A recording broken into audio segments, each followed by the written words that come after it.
साहिबान पंजतन नात काउंसिल। अस्सलाम वालेकुम हज़रत, हमारी बज़्म में फ़ी सबीलिल्लाह महफ़िल सजाती है मगर बाज़ नात ख़ां ख़तीब अब लिफाफे के लिए इजारा करते हैं, क्या इस तरह पैसे लेना दुरुस्त है? अच्छा जी, ये है भी नात काउंसिल वाले। तो जवाब अर्ज़ करता हूँ। सबसे पहले एक बात याद रखिए कि नात खानी पर उजरत लेना नाजायज़ होता है। ये मुफ्ता बिही कौल है और ये मेरा फतवा नहीं है कि बजानिब शाहिद आप गने सीधी कर लें कि ये कैसे बयान किया। ये आला हज़रत फ़ाज़िल बरेली रहमहुल्लाह का फतवा है कि नात खानी पर उजरत लेना जायज़ नहीं है। अब हमारे यहाँ आप जानते हैं कि ये बेचारे क्या करें, घर भी चलाना है, महंगाई का भी दौर है, लिफाफे नहीं लेंगे तो ज़िंदगी कैसे गुजारेंगे, और दरे सरकार से मिलता है, सरकार का दिया हुआ खाते हैं, तो काम करने की, बिजनेस करने की ज़रूरत क्या है? रातों को जाएं 2-2 बजे तक, 3-3 बजे तक बेचारे मेहनत करते हैं, महफिलें पढ़ते हैं, तो फिर पैसे नहीं लें तो कहाँ जाएं आप मुझे बताइए। ठीक है, तो इन्हें फिर समझाया गया तबक़ा उलमा की तरफ से कि तुम ये जो कर रहे हो, पैसे ले रहे हो, ये शरई तौर पर नाजायज़ है, हराम है। तो इन्हें ये बात समझ में आ गई। उसके बाद फिर ये एक अच्छी बात है कि इन्होंने इजारा किया। अब ये समझना चाह रहे हैं कि लिफाफा पहले भी हम देते थे, लिफाफा अब भी देते थे, पहले लिफाफा नाजायज़ था, अब जायज़ हो गया, तो कैसे जायज़ हुआ? तो जो खौफ खुदा रखने वाले नात खां हैं, बहुत सारे हैं माशाअल्लाह, उन्होंने फिर ये किया कि उलमा से मशवरा किया और उलमा ने उन्हें समझाया कि भाई आप वक्त का इजारा कर सकते हैं। इजारे का मतलब क्या होता है मैं आपको समझाऊं। नौकर, नौकरी। अब इस बात को भी ज़रा समझिए कि आप जब वक्त का इजारा करते हैं तो आप उन्हें कहते हैं कि मैं 1 घंटे के लिए आपके पास नौकर बन के आऊँगा। और फ़िक़ा क्या कहती है? फ़िक़ा ये कहती है कि जब आपने 1 घंटे का इजारा किया तो जो आपका ऑनर है, मालिक है, जिसके आप अजीर हैं, जो आपका मुस्ताजिर है, वो आपसे झाड़ू भी लगवा सकता है। ठीक है, अब आप इस बात को समझिए कि इजारे का मतलब क्या है? नौकर। और अजीर जो है, आपने इजारा किया तो आप नौकर हो गए, और अजीर जो होता है उससे जो काम करवाना चाहें वो करवाया जा सकता है। अब चूंकि ये नात खां होते हैं तो ये नात खानी करते हैं वहां पर जाकर, और नात खानी की उजरत नहीं लेते, ये लेते हैं जनाब आली अपने वक्त की उजरत, कि मैंने जो आपको 1 घंटा दिया, 2 घंटे दिए, इन 2 घंटों के मैं पैसे ले रहा हूं, इसका जवाज मौजूद है। लेकिन मैं जो बात समझाता हूं इन प्यारे बच्चों को, इनमें से बाज़ बुज़ुर्ग भी हैं, लेकिन बाएतिबार इल्म के मैं उन्हें बच्चा कह रहा होता हूं कि इन लोगों को कि देखें हमारी ज़िम्मेदारी है, हम आपके साथ मुखलिस हैं, आपकी ज़रूरत है, ठीक है, आप ज़रूरत के तहत इजारा कर रहे हैं, ये बात भी दुरुस्त है।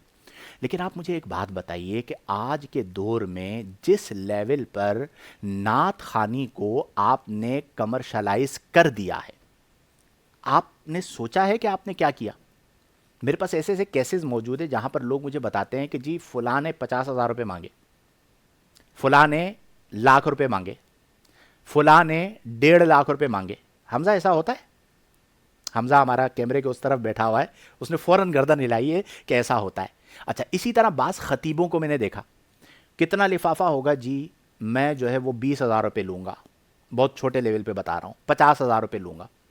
मुझे समझ में नहीं आती, वल्लाहि लाज़िम। मैंने भी अपना ज़माना, अभी भी मैं खिताबात करने के लिए जाता हूँ, ज़िंदगी में कभी किसी से 1 रुपये का मुतालबा नहीं किया।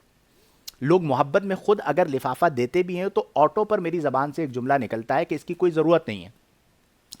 अब आप मुझे बताइए कि जब आप नात खानी का की सूरत हाल ये बना देंगे कि इजारे के तहत भी आप 1-1 घंटे के लाखों रुपए वसूल कर रहे हो और पूरा एक माफिया बना हुआ हो, तो कल क़यामत के दिन आप रसूलुल्लाह सल्लल्लाहु अलैहि वसल्लम को क्या मुंह दिखाएंगे?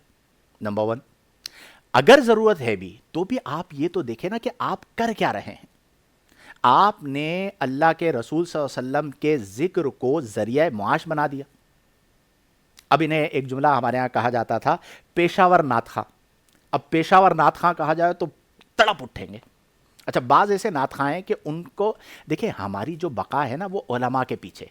मैं एक चीज़ का शदीद मुखालिफ हूँ, ये जो ग्रुप बनाते हैं ना मक्कार अय्यार किस्म के, चालाकियाँ करते हैं, सेठों की मिन्नतें करेंगे, पार्टियाँ पकड़ेंगे। हमारे यहाँ ये भी एक होता है कि मेरी पार्टी है, एक पार्टी पकड़ के रखेंगे, एक दूसरे को काट रहे होंगे।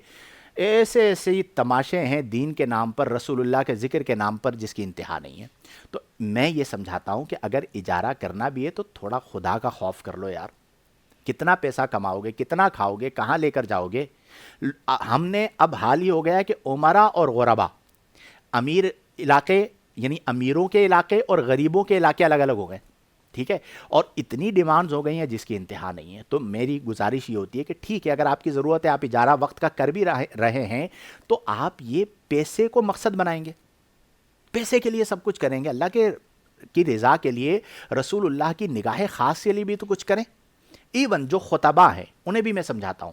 ایک عبارت میرے ذہن میں آ رہی ہے، فتاوی رضویہ میں نے کسی مقام پر کافی سال پہلے پڑھی تھی، اعلیٰ حضرت فاضل بریلوی رحمہ اللہ نے لکھا تھا کہ الوعظ لجمع المال من ضلالت الیہودی والنصارى، مال جمع کرنے کے لیے وعظ کرنا، خطاب کرنا، من ضلالت الیہودی والنصارى، یہ یہودیوں اور نصرانیوں کی گمراہیوں میں سے ہے۔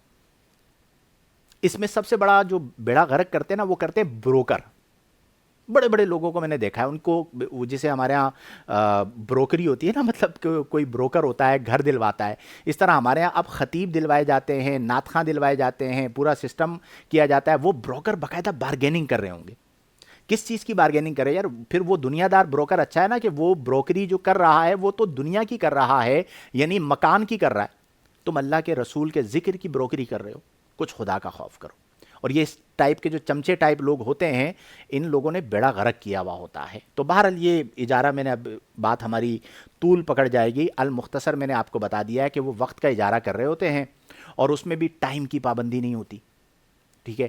10 بجے کا ٹائم دیں گے، 11:30 بجے آ رہے ہوں گے، ٹھیک ہے؟ زبان کی پابندی نہیں ہوتی۔ اب لوگ مذہبی سمجھتے ہیں کہ یار یہ مذہبی لوگ ہیں، دیندار لوگ ہیں، عاشق رسول ہیں۔ اب لوگوں کو کیا پتا کہ یہ وہ عاشق رسول ہے جو ایک ایک گھنٹے کے لاکھ لاکھ روپے لیتے ہیں؟ یہ وہ عاشق رسول ہیں کہ جنہیں آپ کہیں کہ لفافہ نہیں ہے، فی سبیل اللہ آ جاؤ، تو یہ آپ کی کال ہی نہیں اٹھائیں گے۔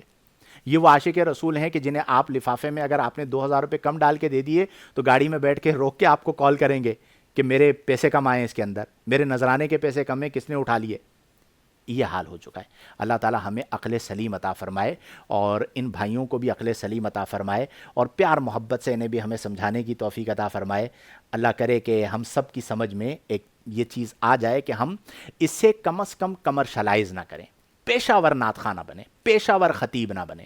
دین کو پیسہ کمانے کا ذریعہ بنایا، اس سے بڑی محرومی کی بات کوئی نہیں۔ اس سے بہتر ہے آپ دین کا کام ہی نہ کرو میرے بھائی، ٹھیک ہے نا؟ اگر آپ نے کسی کے سامنے جا کے، میں لوگوں کو سمجھاتا ہوں جو مدرسے بناتے ہیں اور سیٹوں کے سامنے جا کے ان کی چاپلوسیاں کر رہے ہوتے ہیں، حاجی صاحب، فلاں صاحب، اور مہربانی کر دو، مجھے چندہ دے دو، زکوٰۃ دے، میں ان کو بولتا ہوں بھائی اس سے بہتر ہے تم ادارہ نہ بناؤ، اپنی مسجد میں نمازیں پڑھاؤ، اپنے کاموں کے اندر مصروف ہو جاؤ۔ آپ دین کو، علم کو ان امیروں کے در پہ جا کے ذلیل کرواؤ گے، اپنے آپ کو بھی ذلیل کرواؤ گے۔ کچھ خدا کا خوف کرو۔ تو یہ اس چیز سے اللہ تعالی ہمیں بچائے کہ ہم دین کے نقصان کا ذریعہ بنیں۔ یہ بہت خطرناک چیز ہے، اس میں بڑی سمجھداری کی اور چیزوں کو زیرکی کے ساتھ لے کر چلنے کی ضرورت ہے۔